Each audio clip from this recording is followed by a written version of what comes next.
we're now ready to talk about one of the most famous events in all of world history that really was the trigger for World War I, or the Great War as it was called back then. So just as a little bit of backdrop, in 1908, the Austro-Hungarian Empire formally annexes Bosnia and Herzegovina. Bosnia and Herzegovina. It had already been occupying it since the late 1800s, since the Ottomans were being pushed out. But then in 1908, it formally annexes it. And just as a little bit more of backdrop, as the Ottomans were being pushed out of the Balkans, it helped rekindle or bring about more hope of forming or of unifying the Yugoslavic people, the southern Slavic people. When people talk about Yugoslav, they're literally talking about the southern Slavs. So that literally means southern. So you had these nationalistic hopes, but now in 1908, it was already being occupied. A significant state that would be part of a potential future Yugoslav was now formally annexed by the Austro-Hungarians. Now you also had an independent kingdom of Serbia right here, and you could imagine that this was kind of the home base of the nationalistic movement. If only they could add the other southern Slavic states to this, it could one day turn into a greater Yugoslavia. So in that context, we get to 1914. And so let me draw a little line here. So we're getting to 1914, June 28th, which is one of the most famous dates in all of history. And you have the Archduke Franz Ferdinand and his wife Sophie. They're visiting Sarajevo, which is now it's an annexed Bosnia.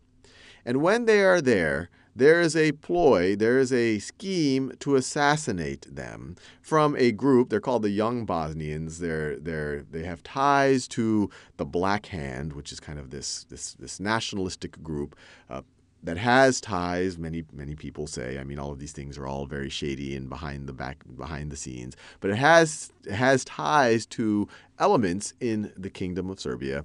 They attempt to assassinate Archduke Franz Ferdinand. And it's actually a fascinating story because the initial assassination attempt is completely botched. There's even one case of one of the guys who tried to be an assassin. When it gets botched, he tries to bite on a cyanide capsule and then jump into a river. The cyanide capsule had gone bad. The river was only 10 inches deep, and so they were able to get their hands on him. And one of the conspirators, Gavrilo Princip, at this point, once the whole thing was botched, he kind of gives up on the whole assassination attempt. And he's having literally a sandwich at a cafe in Sarajevo, kind of thinking about how botched their whole attempt was.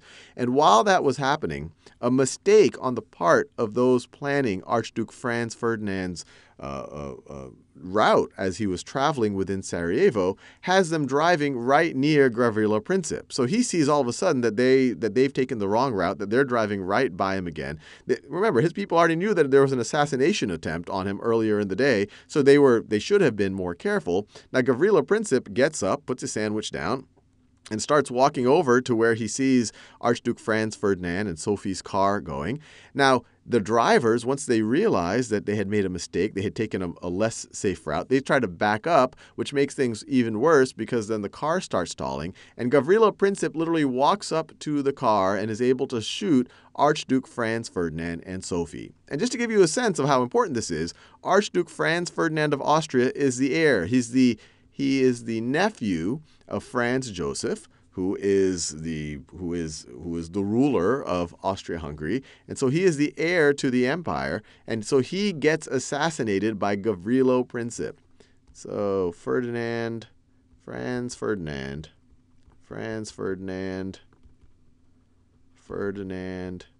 assassinated by Gavrilo Princip, and we have right over here a picture right after Gavrilo Princip. I believe this is Gavrilo Princip right over here, right after he was arrested. And just to get a little sense of how this was tied to this whole Yugoslavian nationalistic movement, this is what he said once he was arrested.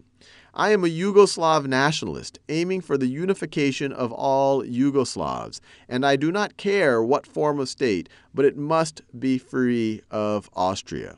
So this act, this assassination, motivated by a nationalistic movement, motivated by a desire to maybe merge Bosnia and Herzegovina with Serbia, and maybe eventually Croatia with Bosnia, Herzegovina, and Serbia. This assassination, as we'll see in the next video, is the trigger for all of World War I. And the reason why it triggers it is because, well, there's many things you can cite. You could argue that many of the empires in Europe were already militarizing, already had a desire for conflict. But then you also had all of these alliances that essentially allowed the dominoes to fall in all of Europe. And because they had these empires, essentially much of the world, to be at war with each other.